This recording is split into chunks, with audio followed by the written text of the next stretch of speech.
But because we were largely a team of working moms, we had, depending upon the mom, between 1 and 4 children climbing on us at the time. So it was definitely, it was definitely a challenge. This is Boss Ladies.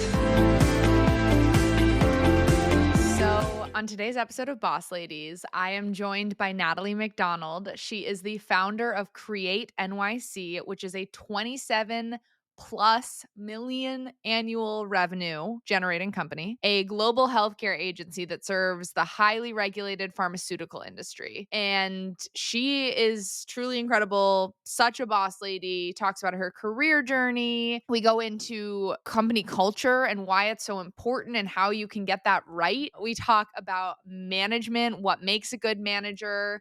We talk about an experience I've had with a bad manager. We also talk about feedback, how to get and give feedback, which is so important and so crucial for everyone's success, especially future boss ladies. Make sure you're asking for feedback. Make sure you're getting that feedback from your manager. And yeah, I'm so excited to share this episode with you. So with that, I'm going to welcome Natalie. But quickly, before I do, check out my sweatshirt because it is in honor of RBG, but it is also in honor of Ketanji because today Ketanji has been officially confirmed for the Supreme Court. And, as RBG says, we need to wait until there are 9, but it's still a huge moment in history and just so exciting, and just at least gives me faith that there's going to be more equal representation, or sorry, I should say there's going to be more representation and hopefully a step closer to equal representation on the Supreme Court, which at the end of the day is making the decisions that are going to impact all of our lives. So huge day in history. And, I don't know when this podcast episode is going to come out, but I just am so excited for our future because of this decision. And hopefully it's the first of many like it. And like I said, cheers to both Ketanji and to the amazing late RBG, and for all that they have done and are going to do and are doing for women and for people of color and for equal representation and decisions that promote equality. So again, with that, I welcome Natalie McDonald. Hello, I am here with Natalie McDonald. Thank you so much for taking the time to be on Boss Ladies. Thank you, Olivia. Really excited to be here. Thanks. And in honor of Ketanji Brown Jackson getting confirmed into the Supreme Court, I wanted to wear my RBG sweatshirt, my Super Diva sweatshirt, just because yay for more women in the Supreme Court. Woohoo, great day. So why don't you start by telling us a little bit more about yourself and sort of what led you to founding Create NYC? Yeah. So let's take it back early days. Early on in my career, I leveraged my undergraduate degrees in business and chemistry to join the healthcare industry.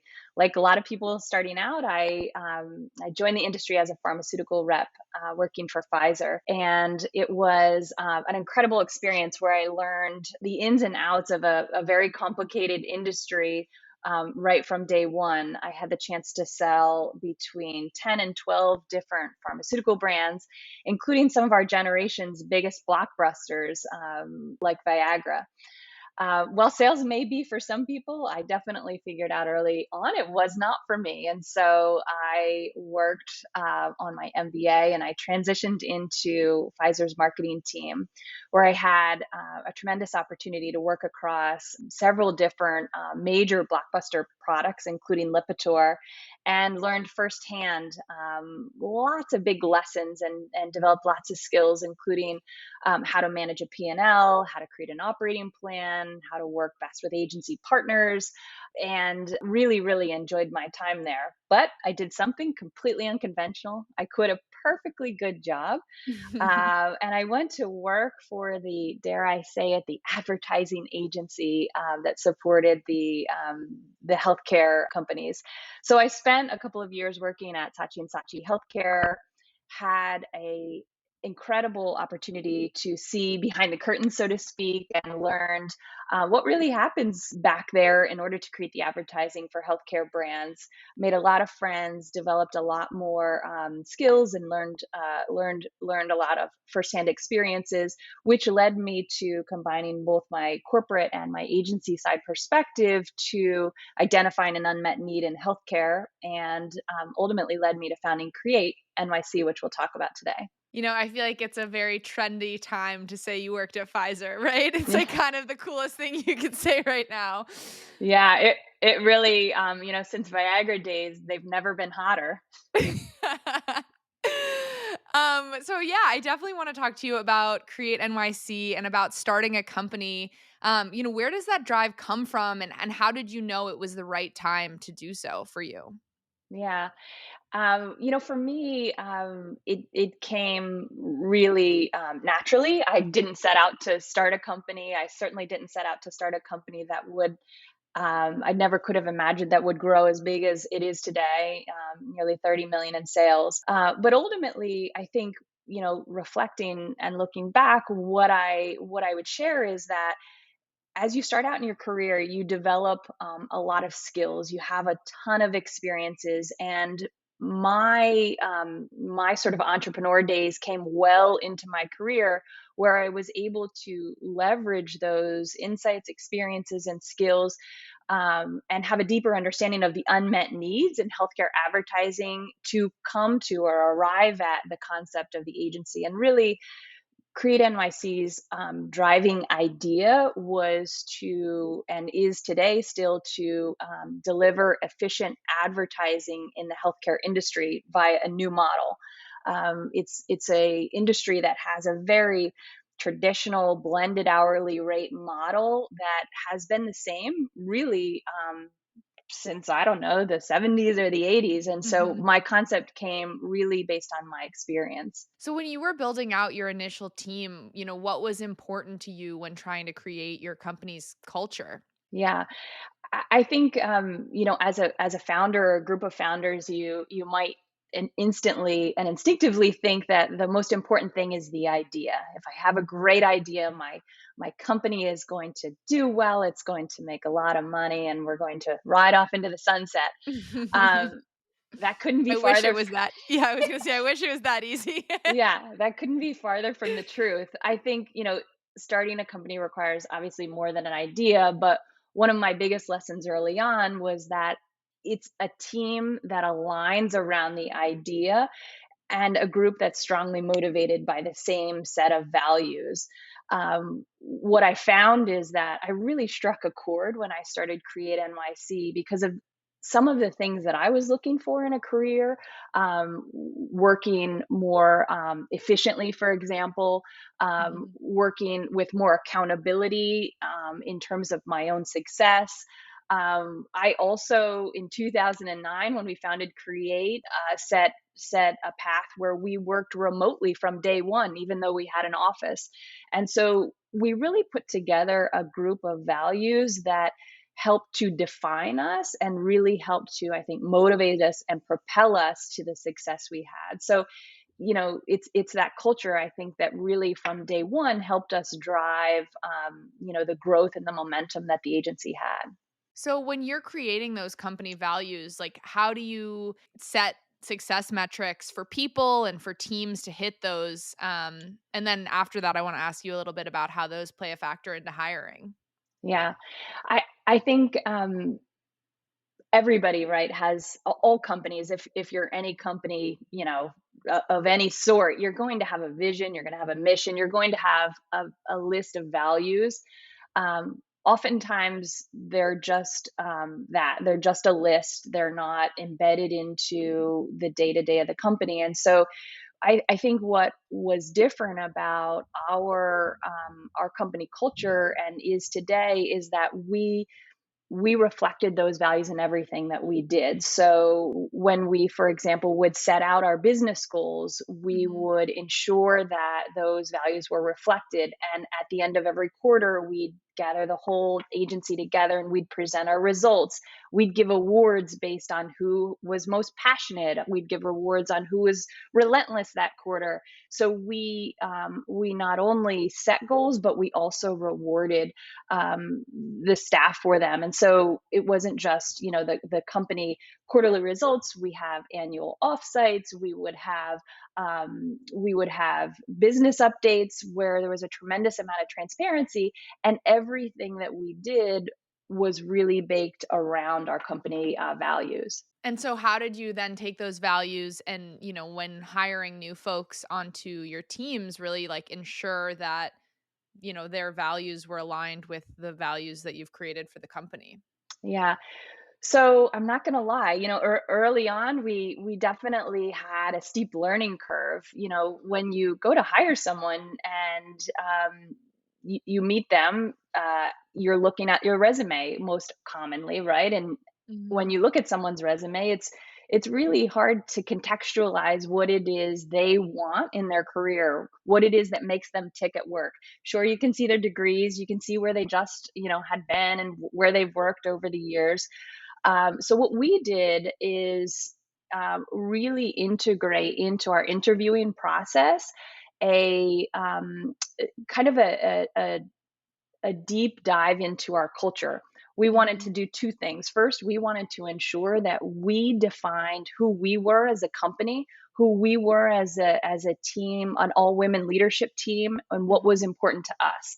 So we had something that was a bit corny at first, and then it just turned into who we were, where we would give what we called our core values speech. Um, in every single final interview to all candidates. And to this day, Mhm. that still happens. It's about a 10-minute long thing where we kind of do round robin. There's 6 values. We describe each one of those, what it means to us.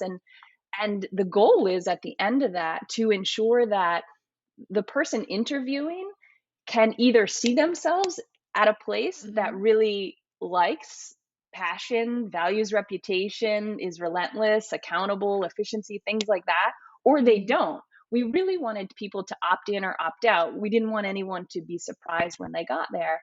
And then, really, the second opportunity in the interview process was for the candidate not just to describe what's on paper on the resume, but to tell us about themselves. We don't Mhm. have just a work self, we have a personal self as well. So what's important to you?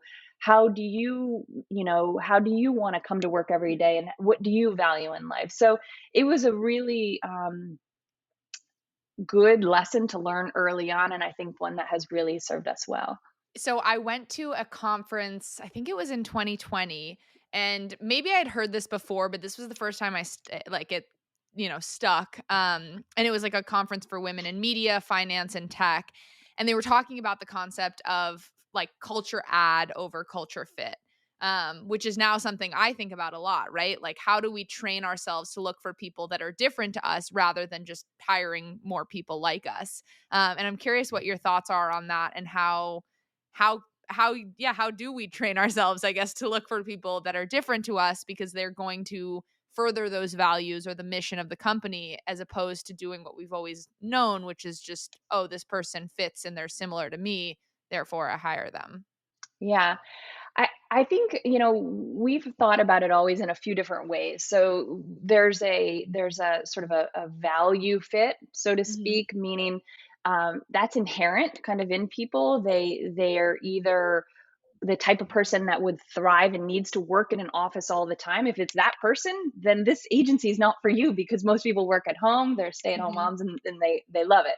So I think there's kind of the value fit, but then there's also the skill fit. And that's really where you're right. If you hire every single person with the same set of skills and don't vary and sort of go off of that, your company is not going to be nearly as successful as it could be. So we would regularly ensure that first when we were hiring people, that we were hiring a range of strengths, and we used a Mhm. few different tools to assess, actually, even in the interview process, what people naturally, cognitively tend to prefer and learn, and also what their strengths are from Mhm. a strength finder perspective.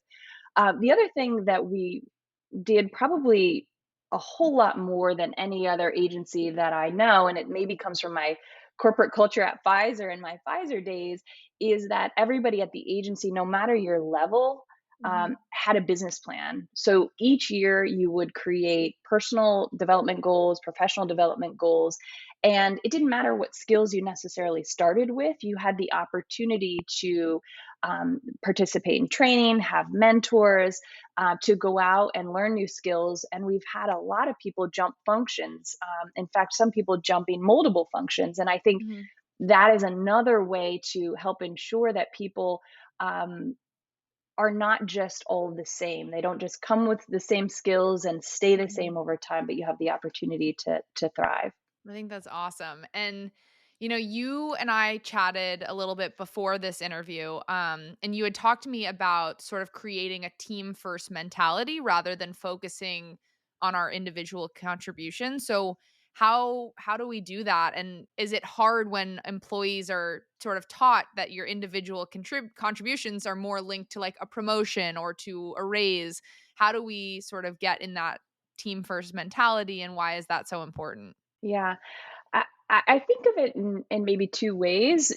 First there's the sort of company overall success and sort of Mhm. the ability to achieve goals. If everybody's independently in a silo, you have a much lower likelihood of accomplishing your goals. What we found is that people are much more likely to be engaged, and once they're engaged, they're a lot more productive and a lot more excited and motivated and passionate about their work if the company is transparent. And so Mhm. from day one, we shared every single quarter, if not more regularly, the good, bad, and the ugly. Where do we stand against our revenue goals? Where do we stand against our infrastructure goals, hiring? By sharing transparently what is happening, including within different teams, and allowing Mhm. them to showcase successes, to talk about challenges, we found that it really helped the team gel and pull us all together so that we were supporting one another. It wasn't competitive at the individual level, and people were really um, excited to see the company overall doing well. Mhm. I think the other perspective is, if you're focused on the individual level from a personal perspective, especially if you think about something like the pandemic that we've just lived through, it's very isolating, especially if you work at home, which we have since 2009. It's really hard to thrive if you're Mhm. isolated at home. You don't have a sense of team, and so we found that, especially beginning in March 2020, that it was really really important to find opportunities. We have something called the Culture Committee where we would get together. I mean, there were exercise classes every week. We had game shows. We were sending each other stuff in the mail, making videos and circulating them. If you're part of kind of that team atmosphere and supporting and respecting each other in that way, it too makes for a happier team at work, which ultimately then drives our success. I think that's awesome and very cool that you were able to figure that out before obviously a global pandemic hit that kind of put everyone else back home where they weren't used to, figuring out how to be a team and how to work remotely, right? It was learning as we went and a lot of chaos and confusion and, obviously for all of us there was a lot of uncertainty about when things would go back to normal. I love the idea of sending each other things in the mail. That's so creative and sounds incredible. What kind of things did you guys send each other? Well, it's funny. You say we were ahead of our curve, which no doubt we were. Like we didn't have to hook up Zoom. Our Mhm. everything was in the cloud. It was we didn't skip a beat. But because we were largely a team of working moms, we had, depending upon the mom, between 1 and 4 children climbing on us at the time. So it was definitely it was definitely a challenge. So, I'll just think back to our early days of the pandemic.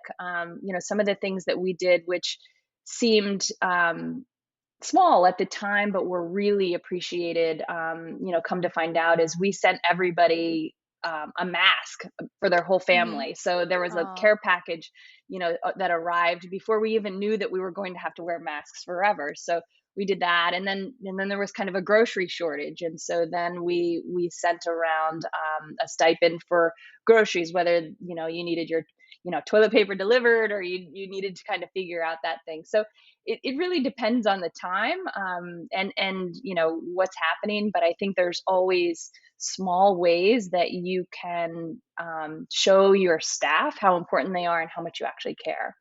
Mhm. No, I think that's amazing, and you told me I think you have what, a 95% retention rate, right? So, how do you think all of this and the culture and the values sort of play a role into that? Yeah, I think, it's finding a fit first and foremost. If Mhm. you value not only what you do for your role, but if you value what the company stands for, what your manager kind of day in and day out is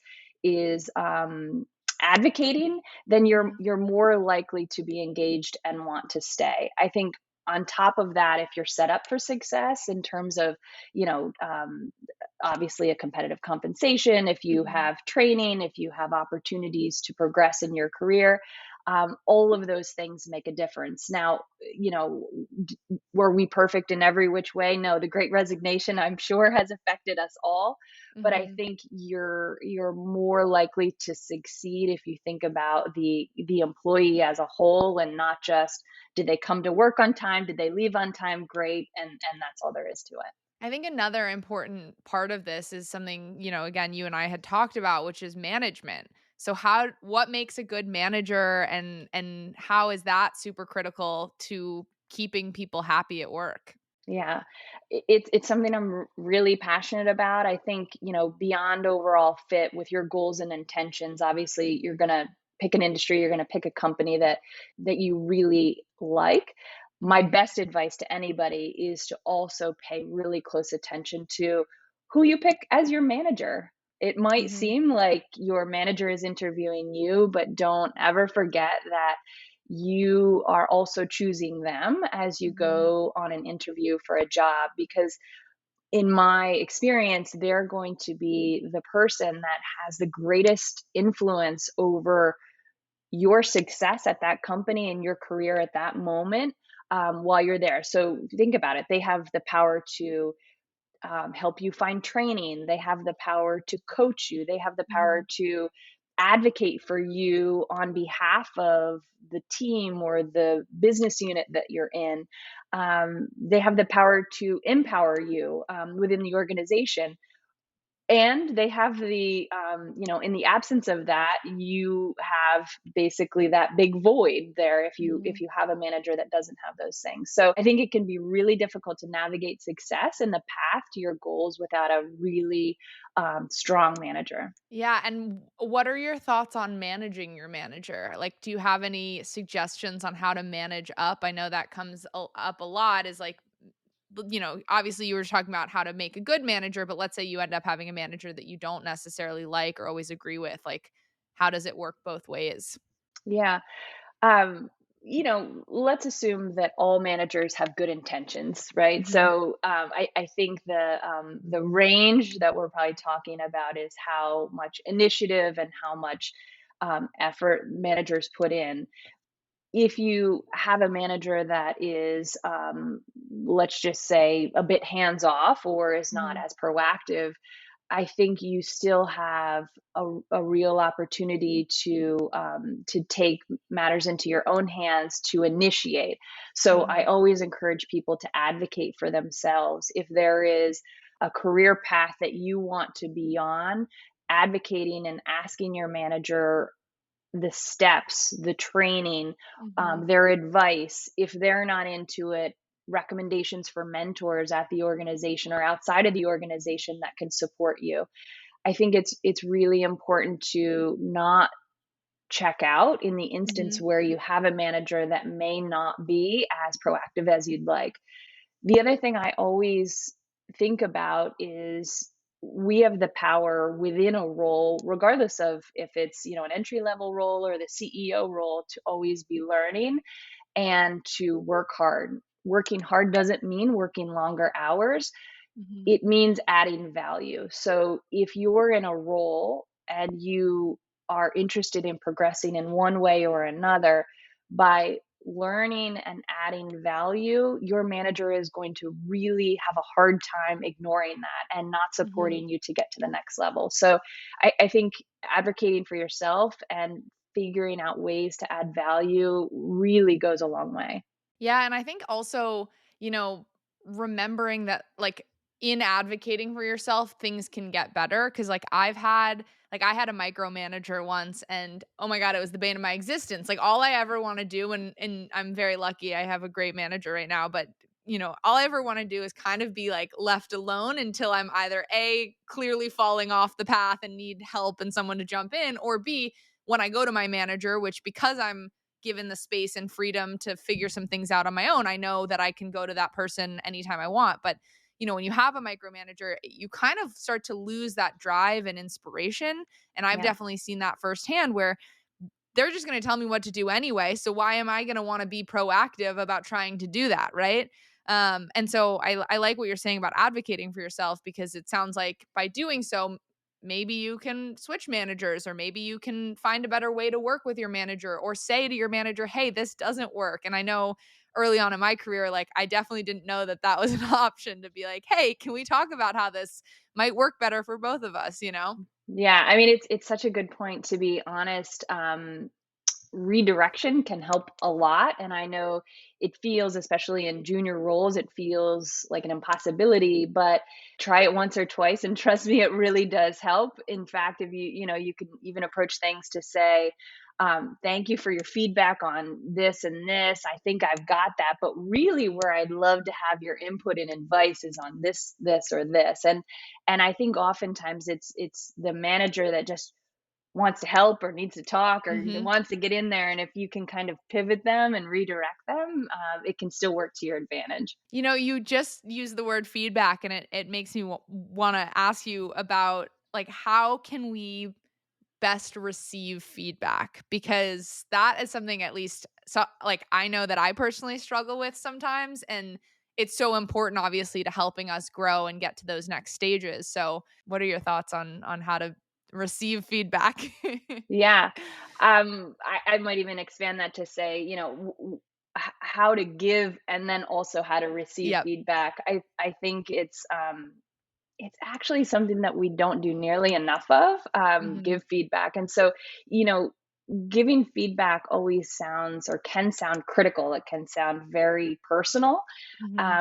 What we have made sort of a habit of doing at the agency is that we talk about um, we talk about it in sort of a positive and a negative sort of way. We say, um, what should what should I be doing more of, and Mhm.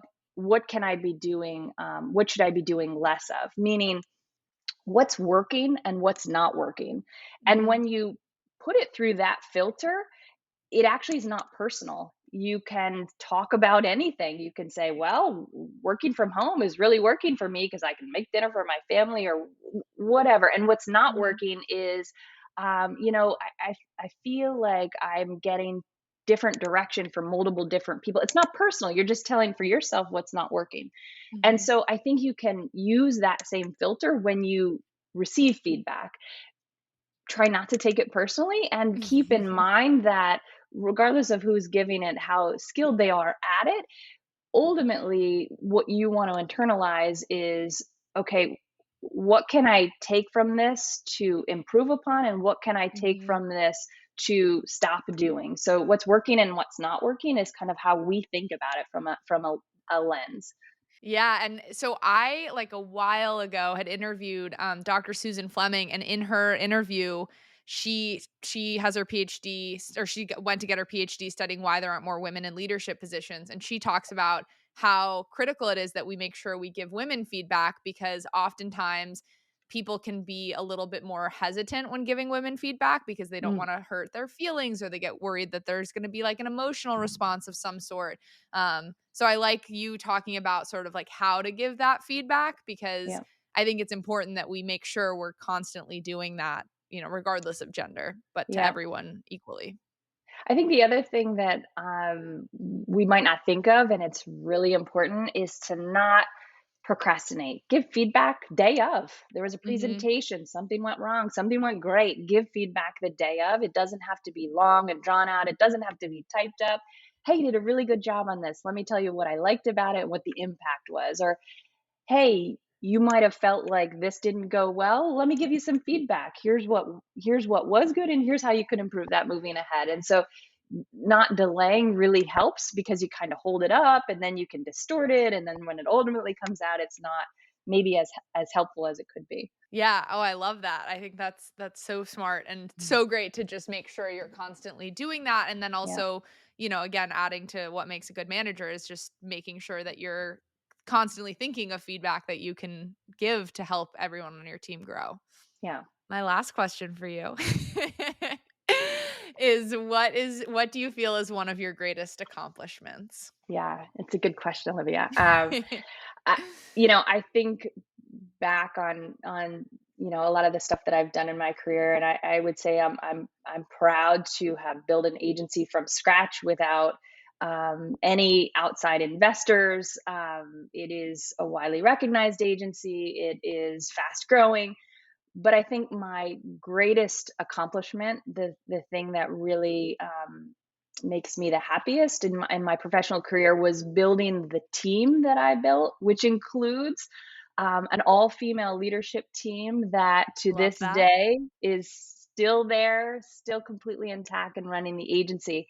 And not just the team and the all female leadership team, but ultimately the infrastructure that helps to ensure that the company has the structure to move ahead and to be successful and to carry on, the a lot of the stuff that we talked about relative to culture and Mhm. hiring and motivating and so on. So that's really, I think, my biggest accomplishment and my proudest moment at the end of the day. That is incredible, and thank you so much for taking the time to be on Boss Ladies. Thank you. Thanks for tuning into this week's episode of Boss Ladies. Check back next week for a new episode. Visit us at www.bossladiespodcast.com for more information about the show, or follow us at Boss Ladies Podcast on Instagram. Rate, like, and follow the show on all of your favorite podcast platforms.